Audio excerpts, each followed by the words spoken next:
What are your poly rules? I'm thinking of dating someone who is and wants some do's and oh no's. So, cat's out of the bag for y'all. Something else that you didn't know about me that you know now. I am a polyamorous man. Most people think that those that are poly are just out here digging in everything that moves. They feel that it's inherently sexual, and it's really not. There's a lot of different ways to be in a polyamorous relationship, but it's up to you on how you want that to look. Don't ever get into a polyamorous relationship because you're trying to go up the mountain and save your marriage child. That is just not the way that it works.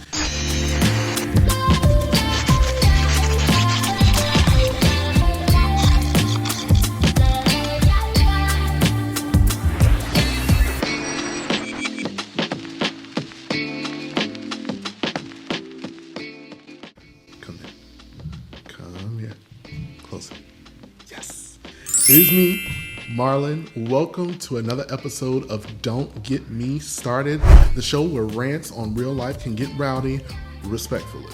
Welcome back, y'all. Oh yes, this week, y'all, we're gonna get into a little something I decided to share with y'all on my social medias. If you've been following, and you should be following me on the Don't Get Me Started IG, if you follow me on Twitter, if you follow me on Facebook, I said, let me try something a little bit different. So I went and I got the little anonymous thing. If you've ever seen the NGL, if you've seen that before, where people can ask you questions anonymously, I put that up and you all flooded me with questions. You put some in there. I'm gonna select a couple so we can do the thing, so we can have a conversation, because we are just getting to know each other, right? I know some of you all know who I am. Some of you all have met me. Some of you all know me from social media. We're gonna have a time together where we're gonna ask Marlin questions. So I'm gonna select some of your questions and I'm gonna answer them truthfully, honestly, so we can get into it. Just before I get started, I need y'all to understand, I am recording this on the 5th of April. I live on the East Coast, Jersey to be exact, and we had an earthquake today, y'all. Try it. A damn earthquake. Good day. Okay. Who does that on the East Coast? I was literally sitting here minding my business, working at Bedside LLC. Yes, I was working from home. I was getting me some water, y'all, and then everything started to vibrate. Now back to that shaking the table. Now they're doing construction outside of my apartment, so I just assumed that the jackhammer was jackhammering real hard today, and they was going off outside. But then I looked outside my window and saw that the water was trembling on the roof, and then bitch, everything started shaking. What the fuck is happening? Mother Nature has had it. I just need y'all to understand, she has had it. She has seen everything that's going on Earth. She is like, you know what? I'm just gonna shake shit up because y'all don't know how to act no way. So here we are. Whole ass earthquake, crazy. Here we are. Let's get on with the questions. Should I start from the top or from the bottom? All right, so let's start off with this question. First up, it says, what are three on your bucket list that you have yet to accomplish?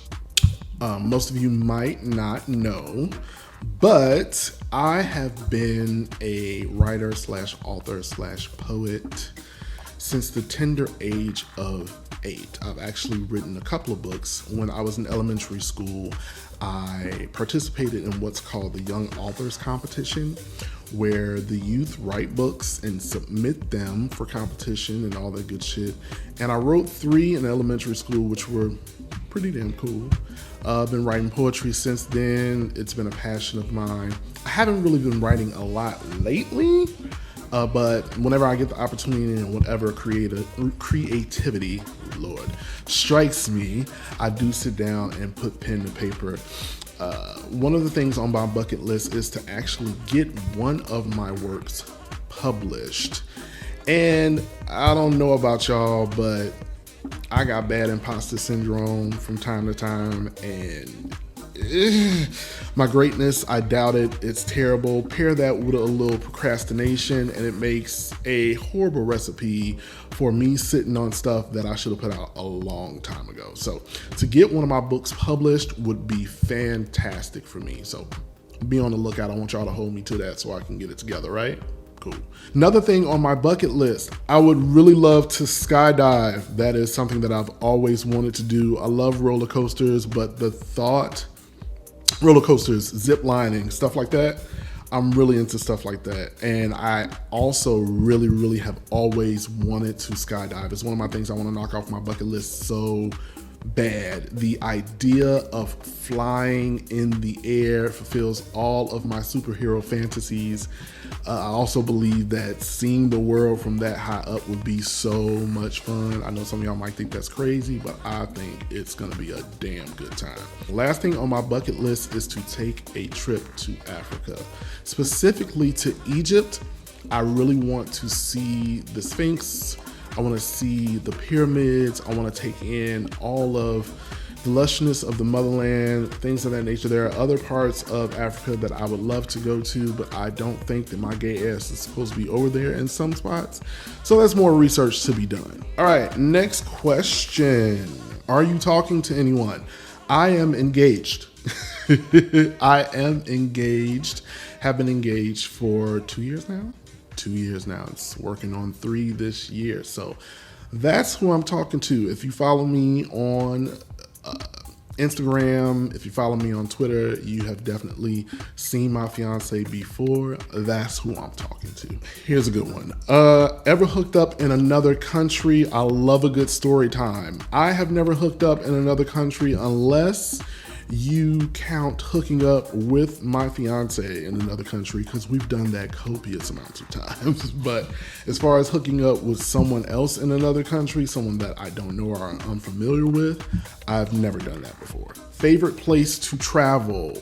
I started my traveling journey with my partner. My partner loves to travel, and since we've been together, we've been a little bit of everywhere.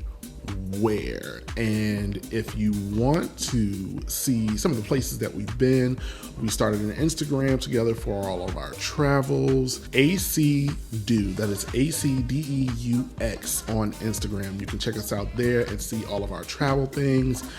We've been a couple of places. My favorite so far, damn, it's pretty hard. Maybe I'll do my top 3. So my top 3 so far has been Paris.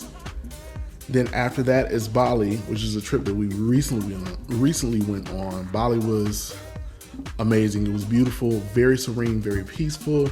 The people were very nice. The food was good. It was spicy as shit. My stomach was on the fritz for the majority of that trip, but I had a good time. And then Mexico. We've been to a couple of places in Mexico. Puerto Vallarta, to be exact, has got to be probably my favorite of the Mexico trips so far. So those are my 3: Paris, Bali, Mexico.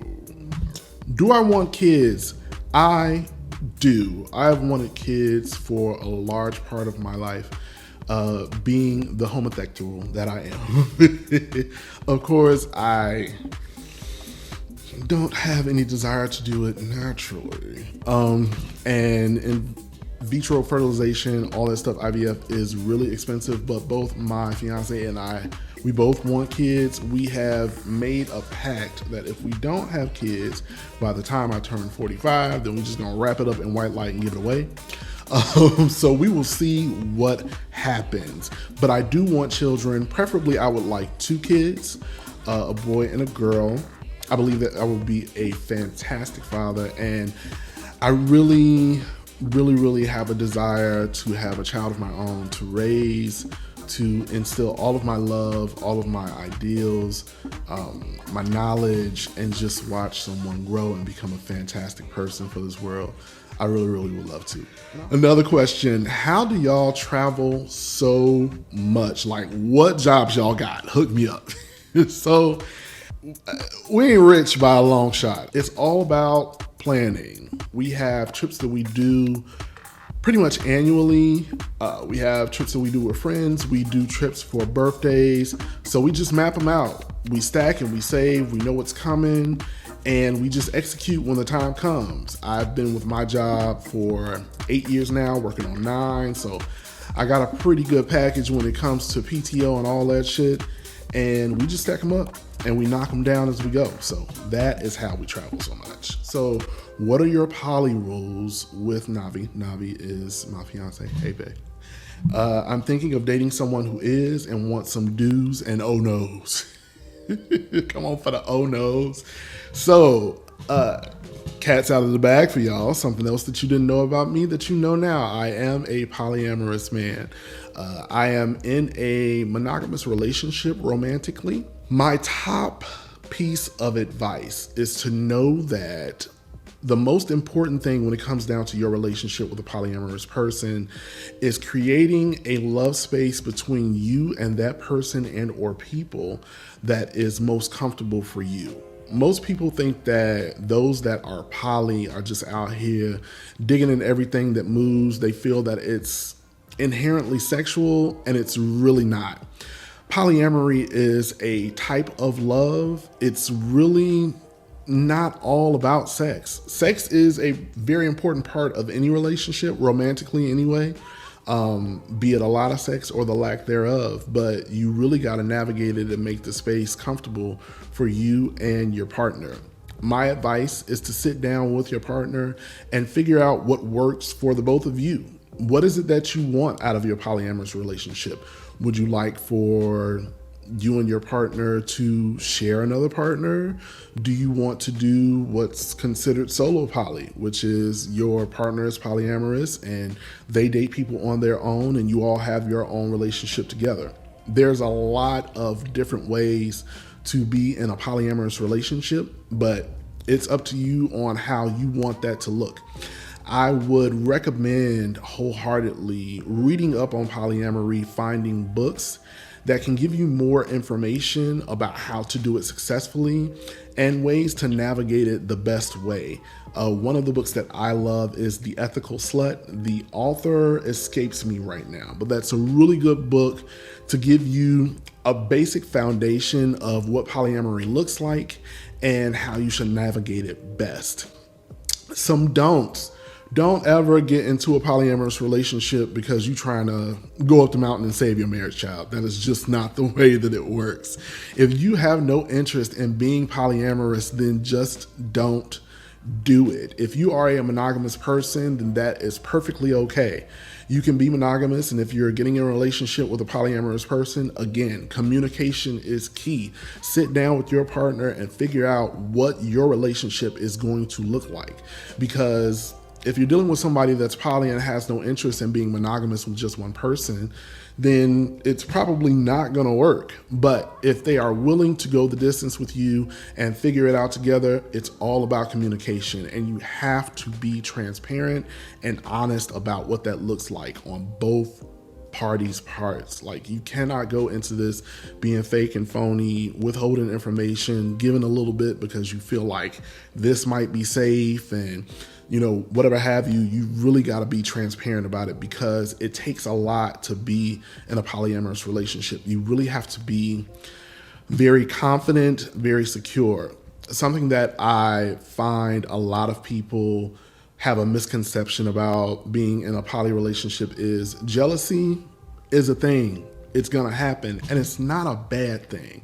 That's the spot where I feel like people get a little choked up, is they feel like, oh, I'm going to be jealous, or I don't want to share my partner with anybody else.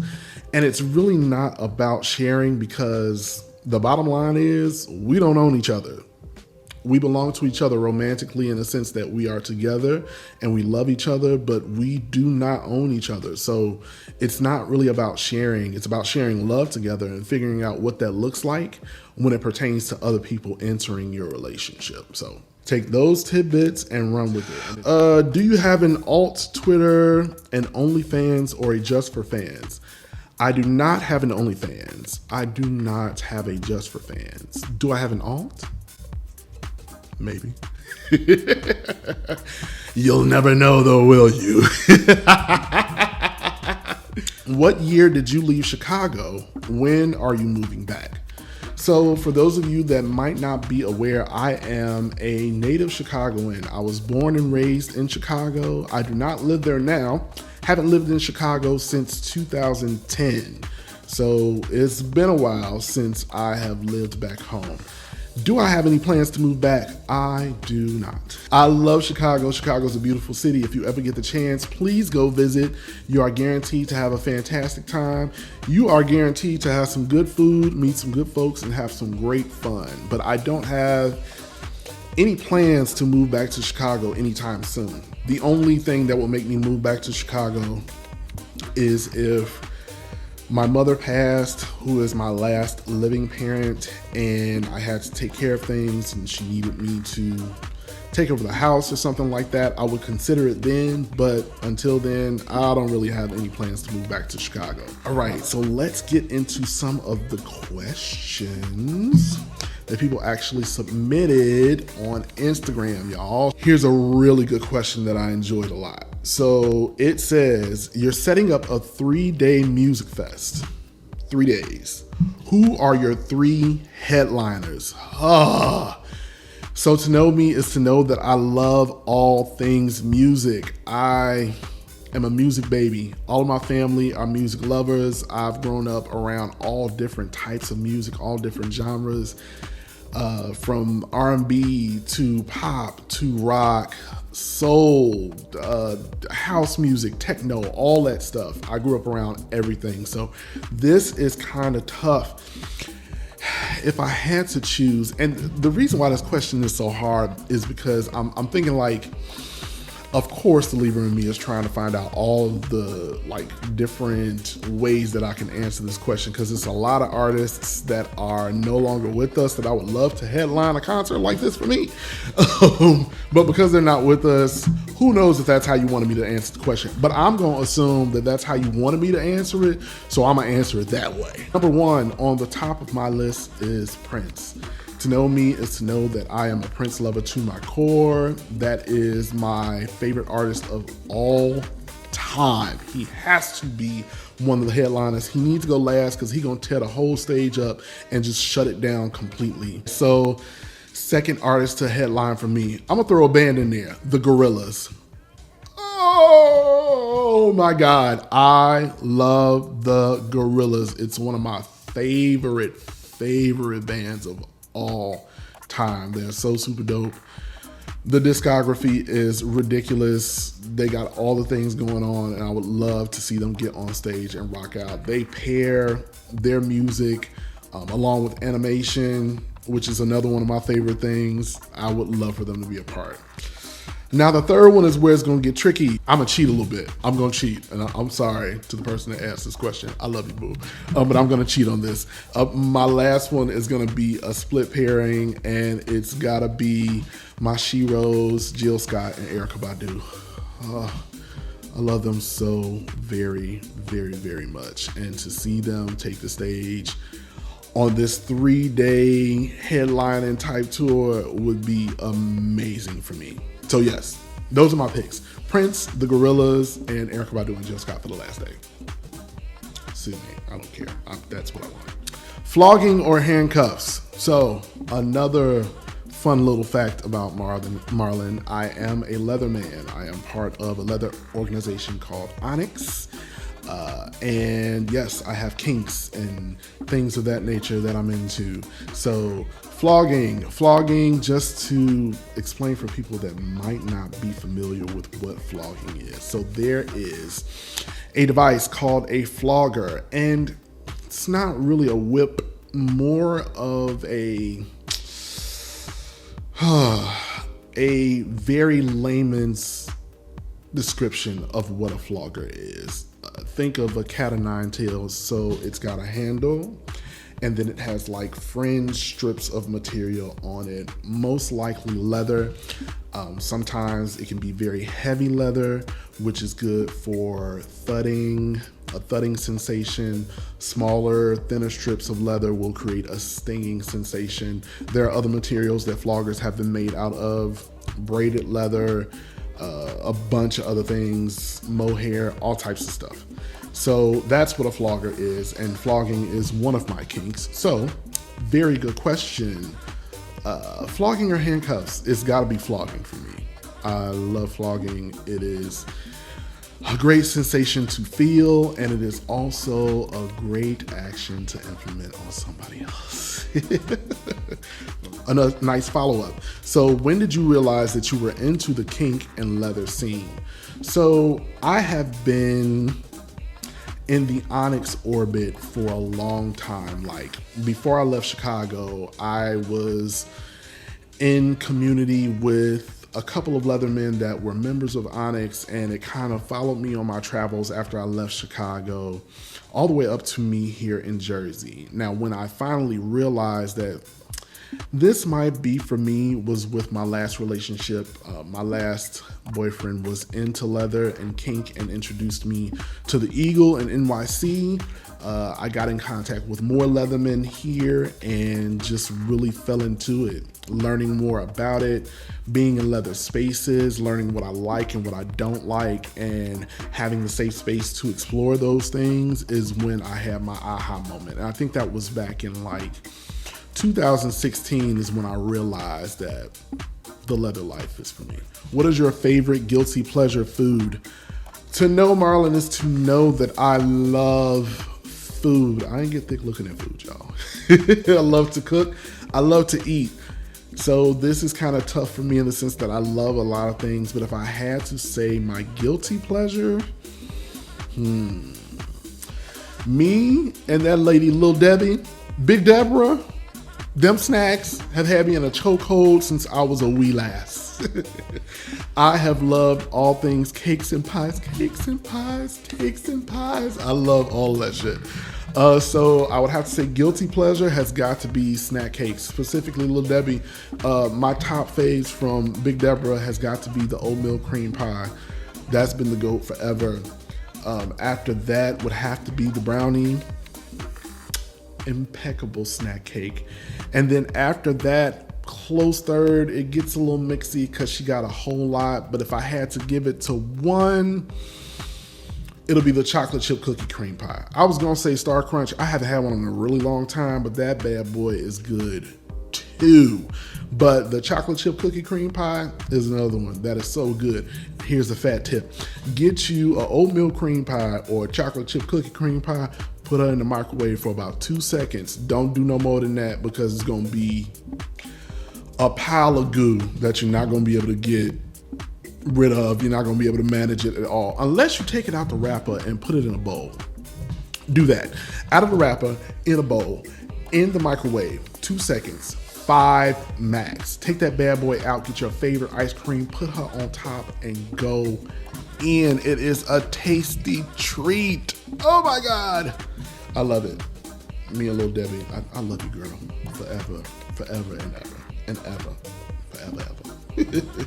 So there you have it, y'all. Getting to know Marlin 101. We have gotten through the questions. I hope that you all enjoyed this episode and getting to know me. If you have some more questions or extra questions, throw them down in the comments. I might do a second video if I get enough. Don't forget to follow me on my Instagram, on my Twitter. You will find all of those things in the description below. We've gotten to the end again, y'all. I love y'all so much. Thank you for joining me for another episode. Listen, with these conversations, the possibilities are endless, but the focus should always be intentional, y'all. And until next time,